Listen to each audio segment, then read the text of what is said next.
But Alex Epstein, thank you, sir, for joining us. My pleasure. Really appreciate it. New York Times bestseller and author of The Moral Case for Fossil Fuels, which I read and loved. It really kind of transformed the way we kind of all viewed energy here in the greater Houston area. He has his latest book out right now, Fossil Future, Why Global Human Flourishing Requires More Oil, Coal, and Natural Gas, Not Less. If you could imagine, nice I love this title. Two mild titles, right? I know, right? That's what I do. Like no big deal, like no big deal. Well, thank you so much for joining us. Yeah, my pleasure. I consider you to be a subject matter expert on this issue, and this is kind of a part of our Saving American Energy tour, and having voices like you are part of it is greatly appreciated. Yeah, my pleasure. If you don't mind, we'll just jump right in if that's okay with you. Whatever you want to ask. So, really, what drove you here? What's the motivation that made you want to write these books and really kind of delve in to the fossil fuels and oil and gas industry and kind of talk about your background and walk us through how you got here in the first place? Yeah, kind of a very weird background. I certainly never, for this, I mean, people always ask, how did you get into this? And sometimes the assumption is, oh, well, the oil industry, like they groomed you or something like that, right? They like thought, oh, here's a guy and we're going to throw millions of dollars at him so he can say that we're good or something. Right. Which that might have been a good idea. Maybe they should have done that. Maybe you should have done that. But it certainly wasn't my case. I remember the first time I ever reached out to an oil company, I wanted to visit a refinery, which I know you're visiting different plants. And no one would let me because they thought it was impossible that somebody could be sincerely interested. And part of it is when I got started and when I developed my basic ideas, I didn't even know anyone in the industry. I couldn't even get a freaking visit to a refinery. I had to work really hard to, the BP refinery eventually gave in. Let me, yeah, but like Exxon was like, no. We don't want, like, what are you going to do? Are you a terrorist or something like that? It's just crazy. But so what actually got, and I didn't grow up in a pro-fossil fuel area. I didn't grow up in the energy corridor in Houston or something like that. I grew up in Chevy Chase, Maryland, very liberal place. I was at Duke for 4 years. And so for the first 22 plus years of my life, I learned nothing positive about fossil fuels. Interesting. But the thing that really made me different and made me come to this was I fell in love with philosophy when I was 20. I wanted to be a tech entrepreneur. I was in computer science, and I said, I'm never programming again. I'm going to become a practical philosopher, which that isn't usually a practical philosopher. That kind of sounds oxymoronic. Exactly. People think like, oh, nobody ever asks, I have a problem. How can a philosopher help me solve it? It's considered, but I think of it as the most practical field. And as I talk about in Fossil Future, like philosophy really studies your thinking methods, your assumptions, and your values, which really determines everything about how you think and act in life. And what I saw, one of the things I saw really early on when I just learned a little bit about energy, particularly oil, is that we have this crazy way of thinking about energy, particularly fossil fuels, where we ignore the benefits and only focus on the side effects. Yes. So imagine you do that with a prescription drug. Like you have a problem, you have an infection, you're like, okay, I'm only going to look at the side effects of the prescription drugs. Right. Well, you could just kill yourself, right? You'll die. Yeah, because you're just like, oh, I don't want to avoid that, and I want to avoid that, I want to avoid that. But then, wait, you have an infection, and it cures it. Well, fossil fuels cure an infection called poverty. Oh my goodness. Right? I mean, and that is the natural infection that humanity has, because the Earth, contrary to mythology, is quite an inhospitable place. Yes. It's very deficient in terms of resources, and it's very dangerous in terms of threats. Right. And so we can only survive and flourish on this planet to the extent that we are very productive. Right? We have to produce new value on Earth. The only way to do that on a large scale is to use machines. With our physical bodies, we're very weak. We can't do much. But if we use machines, we can do a potentially unlimited amount of work, because the machines can do so much work for us. They can do more work than we can do. So a modern combine harvester can reap and thresh 1,000 times as much wheat as a really good manual labor. And they can do new types of work that we can't do. So an incubator can provide life for a baby that no number of humans can. So machines amplify and expand our productive abilities, but they're only usable to the extent that the energy powering them is cost effective. So it needs to be low cost, reliable, versatile to power every type of machine, and on a scale of billions of people in thousands of places. And what I realized is fossil fuels have this huge benefit. They literally make the world livable for human beings, and they're needed by billions more, and yet we only talk about the negatives, the side effects. And the even crazier thing about that is, unlike a prescription drug, fossil fuels benefits can actually cure their own side effects. So think about it. Well, climate, I've become kind of known for pointing this out to climate. Let's say fossil fuels make drought 10% worse. But fossil fuels can provide the irrigation and drought relief convoys to make drought 100 times better. So we have drought-related deaths down 99% in the last 100 years. Because of fossil fuels. In large part because of fossil fuels. And yet people think, oh my gosh, drought is worse than ever because of fossil fuels. But it's like, no, fossil fuels basically cured drought. So it's this, the way, so because I had a philosophy background, and I could see these errors, and it's like everyone is insane. That's what it felt like, right? Like everyone is thinking about this 180 degrees opposite. It's like they think food is poison and poison is food. Right. They think fossil fuels are poison. I'm like, no, this is food, because this is feeding all the machines that produce your food and everything else. And so I got very motivated to share that perspective. And fortunately, the world was interested. Now, most people weren't, but enough. Interestingly, the industry was not very interested at first, but I started to get some notoriety, and then I would write some stuff, and eventually I started getting invited to speak. And then in 2014 or 2013, an agent saw a debate I did with this guy Bill McKibben, who's a kind of famous anti-fossil fuel person, led the opposition to Keystone and that kind of thing. And he's like, a major publisher will publish this book and pay you a bunch of money. He's like, no way that's going to happen. They wouldn't do that. But they did. They did.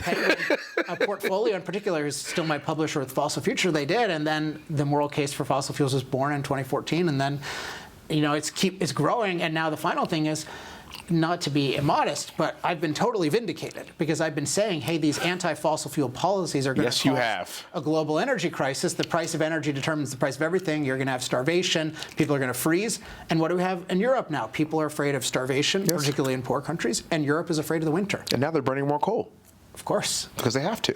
Right, but they're still telling the Africans, no coal. But no more coal for, yes. And the tragedy about that is it's always easier to stop something new than to stop something old. Yes. So the biggest victims of the anti-fossil fuel movement, but more broadly the anti-energy movement, are new things. Third world countries. Third world countries, but also nuclear, right? Because nuclear has been, the green movement is against fossil fuels and nuclear, but nuclear is newer.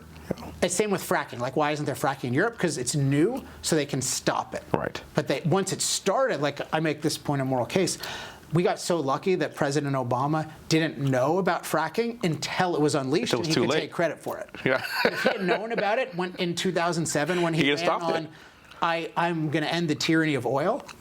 If he had known that, who knows what the world would be like? Yes. Fracking saved the world. They delayed the energy crisis for at least 10 years. Because really, if it hadn't been for the shale revolution, we would have had these problems much earlier. We basically got a bailout from U.S. shale, but we still kept passing these anti-fossil fuel policies, and now we have too little supply, too much demand relative to supply. Basic economics, higher prices. That's exactly what's happening. So, based on what we've seen in this energy crisis that we're in the midst of right now and the war in Ukraine, you talked about being vindicated. Can you kind of touch a little bit more on that? Talk about kind of what ways were you vindicated specifically, and how can we get out of this?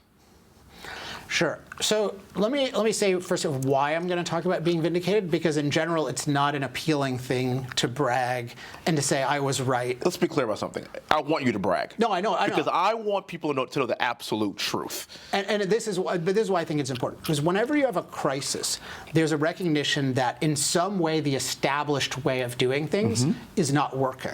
And you have an opportunity. It's not a very long opportunity. So you saw this with 9/11. You saw this with the financial crisis in 2008. Yes, we did. Where there's a question of what caused this problem, kind of who was telling us to do the things that led to the problem, and who was telling us to do something different, and who might have predicted the problem and said something different.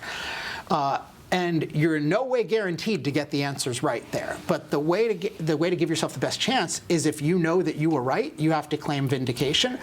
And if you know who was wrong, you need to implicate them. You have to. So I've been spending a lot of time saying, hey, look, all of these anti-fossil fuel people, also often anti-nuclear people, they were saying, let's restrict the supply of fossil fuels because unreliable solar and wind can rapidly replace them.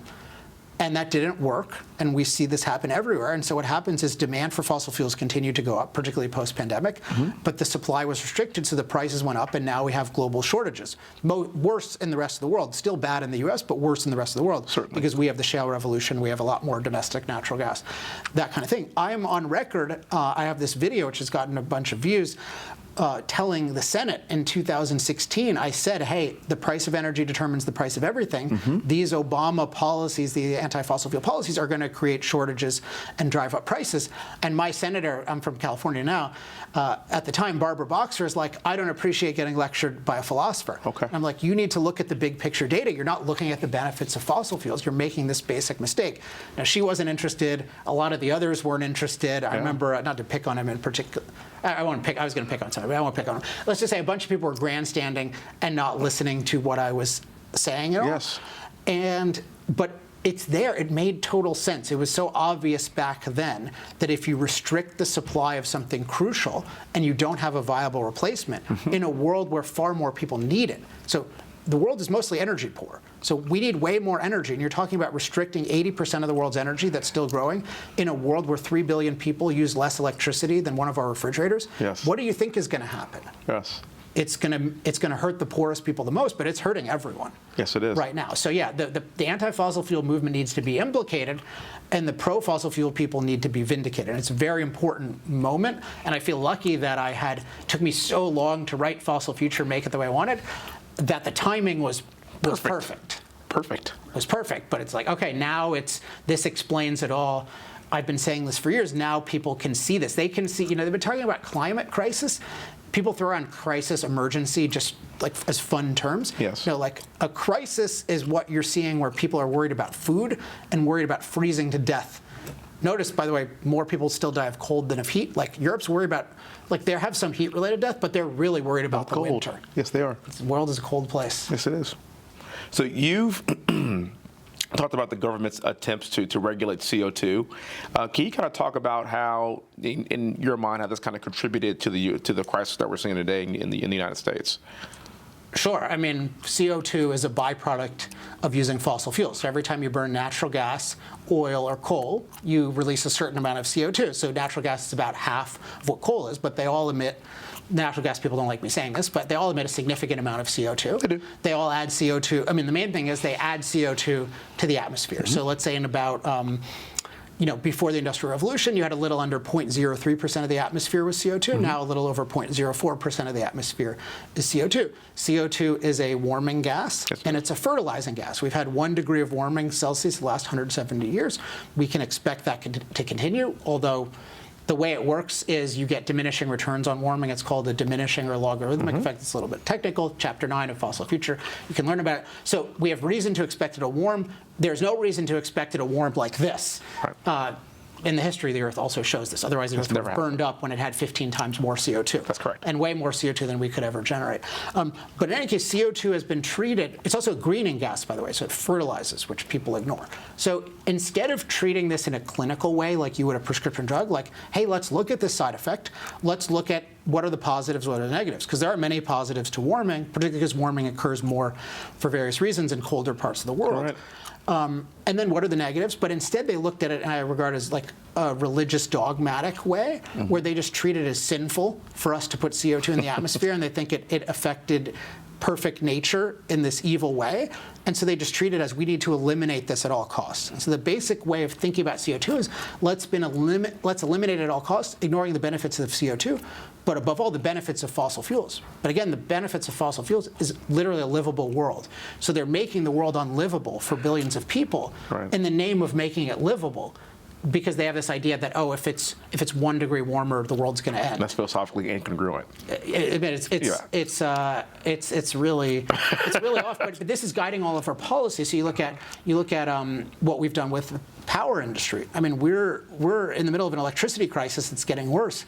And what is the EPA doing now? They're announcing a new set of rules that are directly intended to shut down the remaining coal plants in this country. Yes. But those are like saving us from the abyss right now. But the way the EPA works is they don't seriously factor in the benefits of fossil fuels and therefore the costs of their policy. So we have this just dogmatic obsession with eliminating CO2 at all costs that makes no sense from a pro-human or scientific perspective. But it's the whole thing. It's the whole thing everyone's taking. And unfortunately, Republicans are not enough offering a positive alternative to think about it. They're more just kind of we'll do a Democrat light version, which if you think something is wrong, never do half of it. Yes. That's my view. So in my view, to the extent you want to focus on CO2, you address it only through innovation that makes low carbon energy cost effective around the world. Because if you don't make it cost effective around the world, China's going to continue using more coal. That's it. Right? And we're going to ship more manufacturing over there. Or China, yes. So it's just totally counterproductive to try to address CO2 emissions, A, as if that's the biggest and only threat in the world, yeah. and B, by punishing America in particular, which is that's the current policies. Let's punish America. And then everything will be fixed. Instead of, no, we'll just become poor and vulnerable, and China will achieve its goal of being the world superpower by 2049. You got it. Can't agree more with you. So how do we take this message and how do we educate the population on this? This is a question that I get all the time. It's actually part of the reason why we even started doing this energy tour. The left tends to make a lot of arguments of passion, and they want to do what feels good. We tend to make arguments of pragmatic solutions, but we don't necessarily put that personal touch to it. So kind of based on what you've seen in your travels and your speeches and who you've spoken to, how do we solve the problem of getting this message and also tackling the emotional side of it too, which quite frankly, we all listen to, we all adhere to? Yeah, I think of it a little bit differently than sometimes people think, oh, we have the facts and they have the emotions. Yes. I think the main thing, and I talk about this in chapter 11 of the book, is about how the discussion is framed. Okay. So if you look at how the discussion is framed right now, remember I talked about we need to look at the benefits and the side effects, but the discussion is already framed that we're only looking for negative side effects of fossil fuels. Because even, think about it, it's really not even an energy discussion, it's a climate discussion. Everything is put in terms of climate.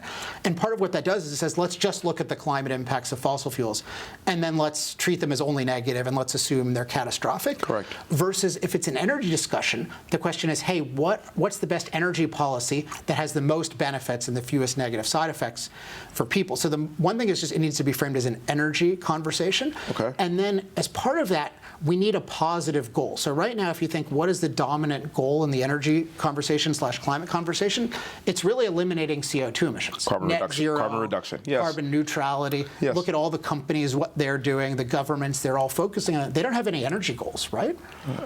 They only have climate goals, and the climate goals are anti-energy goals because they're like, let's eliminate CO2 at all costs. Right. So what we need, I call this having a 100, a positive goal that you argue toward instead of taking their goal. So what the industry does typically is the other side says, hey, the goal is carbon neutrality, and the industry says, we agree with you, but it's going to take a little longer to get there. We agree with your goal, but you're going to need us a little bit longer to get to your goal. Okay. But I don't agree that the goal is carbon neutrality. At most, that would be a derivative goal. But the real goal is what I call in this book global human flourishing. It's having everyone have the opportunity to have an amazing life. And then underneath that is global human empowerment, everyone having low-cost, reliable energy to be productive and prosperous. So a lot of my success has been reframing it, and instead of accepting the moral terms that say the goal should be to eliminate CO2 and more CO2 is bad, just screw that and say, no, the key is we want global human flourishing. What's good for that? And then a key part is human empowerment. And the thing is, when you do that, it's very emotional. So the reason the other side seems to have a monopoly on emotion is because they set the values in the framing of the debate. I understand. But if you set, so for example, when people read my work, they get emotional about, hey, we're depriving mothers in poor African countries of incubators. That's terrible. That's an emotional issue, right? People think about what would that be like. It's because I've made the issue about the value of human flourishing, the value of empowerment, and what it's like to oppose that. So it's all about reframing it around, again, human flourishing, human empowerment, and looking carefully at the benefits and side effects. So that's my approach, and that's what I advocate. I think it's working. Yeah. So the biggest question I get on the trail, gas prices. Yeah. Gas prices, gas prices, gas prices. How do we get gas prices in control? I think you've kind of touched on a few of those things, but if somebody, a regular citizen were to walk up to you and they were to say, damn it, Alex, why am I paying $7, $8 a gallon for gas? What's the solution? What would you say? I'd say the main thing is to realize it's a very simple situation that the people who caused the problem are trying to overcomplicate. Okay. So the simple situation is prices to any significant degree are set by supply and demand. Okay? So we've had it's important. It's not just Joe Biden, though he's a big part of it. We've had a global anti-fossil fuel movement for the last 15 years, oppose fossil fuel investment, fossil fuel production, fossil fuel refining, fossil fuel transportation. All of those reduce the supply of fossil fuels. And yet the demand is going up. So what happens when you restrict supply relative to demand? Prices go up. Right. It's very, very simple. So there's all these evasions of this. They're like, oh, it's the pandemic, it's this and this. But basically, we have a lot of people in the world who would have loved to produce more fossil fuel, including more oil, and refine it, but they were discouraged or prohibited by, in doing so, by governments, and then to a certain extent by private actors, often kind of in cahoots with governments, like the Larry Fink types and ESG type stuff. Yeah, BlackRock and all that. Yeah, so it's like, what do you do about it? I mean, the simple thing is, it's not easy to do, but essentially the global anti-fossil fuel movement needs to change. And so one thing I've been telling, I work with a lot of offices, I've been telling them is, your proposals are too weak, because they're sometimes say, oh, like, let's just approve the Keystone XL pipeline, that'd be great. And let's reverse Biden's order on federal lands. But it's really the global anti-fossil fuel movement has to be reversed, because it affects production everywhere. Like, Europe banned fracking preemptively, even though there's a lot of opportunity, because of the global anti-fossil fuel movement. Even in New York, right? I mean, the Marcellus runs into New York, and they can't frack that right now. Well, so we have a lot of that in the U.S., but it's even worse in Europe. It's even worse everywhere else. And of course, we oppose infrastructure, which prevents places from getting Pennsylvania natural gas. You got it. You know, we sometimes import it from Russia. No, he's a big, he's definitely, I mean, everyone should be into this issue. But so what I say is, the Paris Agreement needs to go away. Because that is the agreement that says the globe needs to commit to rapidly eliminating fossil fuels. Again, in a world where fossil fuels provide 80% of the world's energy, and in a world that needs desperately more energy. Like, that's the basic, this is considered this, like, holy document that nobody can challenge. This is a horrific document. First of all, it's just come up with by 200 random bureaucrats from different countries. Fascinating. Like, how is anything coming out of that process going to be moral, given all of the actors in the world? Yes. Do we think all the 200 countries are as admirable as the U.S., and even the U.S. isn't always as admirable as it should be? But of course not. So, but I mean, all these, like, look at who's in the Security Council, who's in the Human Rights Council with the UN. Like, this authority that we can't question its views on economics and climate. Also, what do most of these countries know about economies? They're mostly still primitive economies that are looking to loot our economy and looking for. So, the agreement isn't just flawed; it's a total nightmare. We should not, again, any policy towards CO2 should be based on innovation to make low-carbon energy globally cost competitive. And the way to do that is to liberate everything, including nuclear. I have an energy freedom platform I'm rolling out. One of the big planks is decriminalize nuclear. We need to have nuclear be free to compete on the market, just like everything else, and I think that has the most potential. So stop punishing America, stop punishing the world in the name of CO2, liberate the world, have energy freedom, and then eventually you'll get those lower CO2 technologies. Excellent, excellent. Well, last question for you, and that's, you live in California, Laguna correct? Beach, yes. You live in Laguna Beach, and if there was a battle royale in a debate between you and Michael Schellenberger, who wins? That's so interesting. I thought you were going to say anyone besides him. Well, I really like him. We're friends. The honest answer is I don't think anyone can beat me at this point. I love it. I love it. But the people close to me have a much better chance. There you go. And I will be happy to debate Mike when the whole world has shifted so close to us. Right. You can finally have a substantive debate. Is the relevant. Yeah, like, there are people who could give me a good debate, and he's one of them.